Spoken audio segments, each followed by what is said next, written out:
Welcome, ladies and gentlemen. We're going to talk about something pretty serious tonight. I guess it's something that concerns medical ethics, and it's something maybe some of you who watch this show maybe don't want to hear. So, I guess I'll put a trigger warning, ladies and gentlemen, on tonight's show. But it's going to be concerning the Dazelle case, the girl who passed away recently. It's a very sad turn of events, and we're going to talk a little bit about the medical ethics situation that surrounds that case. Thank you.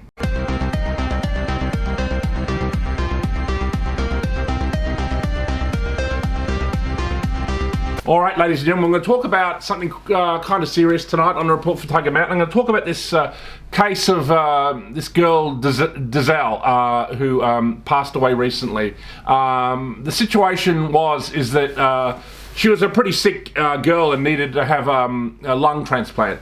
And for whatever reason, the hospital that did this operation required her to have, I think, 2 or 4 COVID shots, and she was sort of an anti-vaxxer, and her parents were anti-vaxxers, or at least they became that way. They even believed the disease that she got, I think, could have come from a vaccine. So, and how I want to talk about this, I don't really wish to criticize her parents or this 16, 17-year-old girl, her own decisions, because she appears like she was pretty adamant in not wanting the vaccine. I just think it raises an interesting question of medical ethics, and I just wanted to discuss that. So this is not an attack upon this family at all people that support her decision within the freedom movement. But look, my initial reaction, and I've got to be completely honest with you, and there is a lot of reasons I have for thinking this, is that when I heard this girl needed, say, two vaccine shots to get the operation. Now, I want to say up front, I'm not supporting of the vaccine. I'm not. I didn't take it myself, and I know a couple of family members that did, but I think they regret taking it now even. So I don't support that, and I certainly don't support mandates. So this is not about justifying mandates at all, but I'm just saying, when this situation exists, when you need a life-saving operation, and for whatever reason the hospital, and there's only one place you can go or whatever, and they need you to take 2 shots, you need to do what I would call a risk assessment. So, for example, the risk of, say, not having a life-saving operation is that you will die, which is what happened with this poor girl. She passed away. Now, the risk of taking the vaccine is not certain death. I mean, I don't know what the risk is, but it's certainly not that if you take it, you are definitely going to die. Most people who took the vaccine are okay. You have to admit that. And I think that the vaccine community, the anti-vax community, becomes a little cult-like and it doesn't do risk assessments when they're in this rock and a hard place kind of position. And I think that is dangerous, and I think that it's worth pointing out, which is why I'm doing today's report, because I want to talk about another friend of mine. He needed a kidney transplant, and he was on dialysis before the whole COVID event happened. And I knew this was wrong with my friend. I've known him for 30 years, since my nightclub days. And, I was obviously concerned for my friend. And then COVID happened. And then there's the talk of the vaccine. And then that happened. And then he was told to stay at the top of the list, of transplants. He had to take the COVID vaccine. Otherwise, he would be moved to the bottom. And he'd spent years getting to the top. And I remember he was obviously thinking about it. He mentioned it on Facebook, and he wrote me and he said, "What do you think, Richard?" And I said, "Well, look, to be honest with you, take the fucking COVID shots and save your life. Get this life-saving operation." So, he was pretty much on the same page. He agreed. So he did take, I think he took 2 AstraZeneca.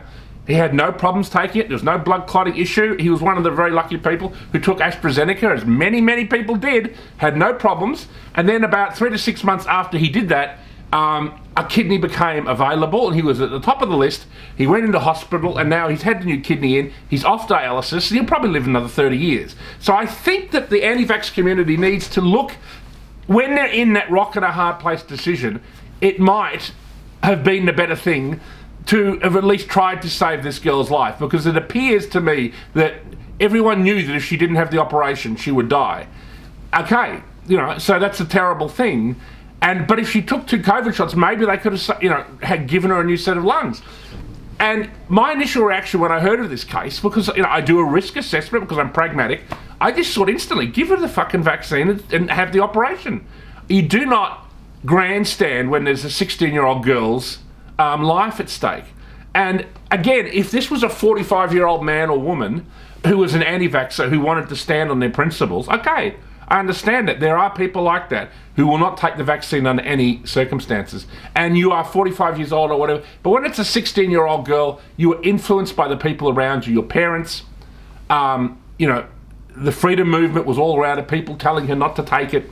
I worry about something like that. Is it like a cult-like environment? If you were bought into, say, Scientology, are you naturally going to have an L. Ron Hubbard kind of perspective? So, it's a difficult topic to talk about because I have so many friends in the freedom movement. And believe me, this conversation is not popular, ladies and gentlemen. People don't like to hear this. And, but that's just how I felt. And it really annoyed me the way a lot of people behaved in relation to this. And now they have a kind of martyr. And there's pictures of this poor girl everywhere. I would have much preferred to have had the risk of taking the vaccine and potentially saving a life, by getting a new set of lungs. Maybe everything would have been fine.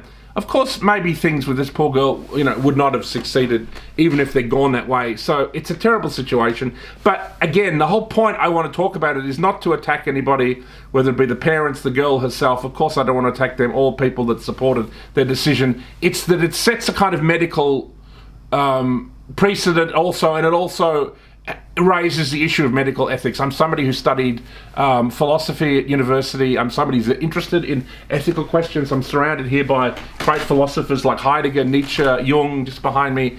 These people, I think, raise very interesting questions apropos medical ethics.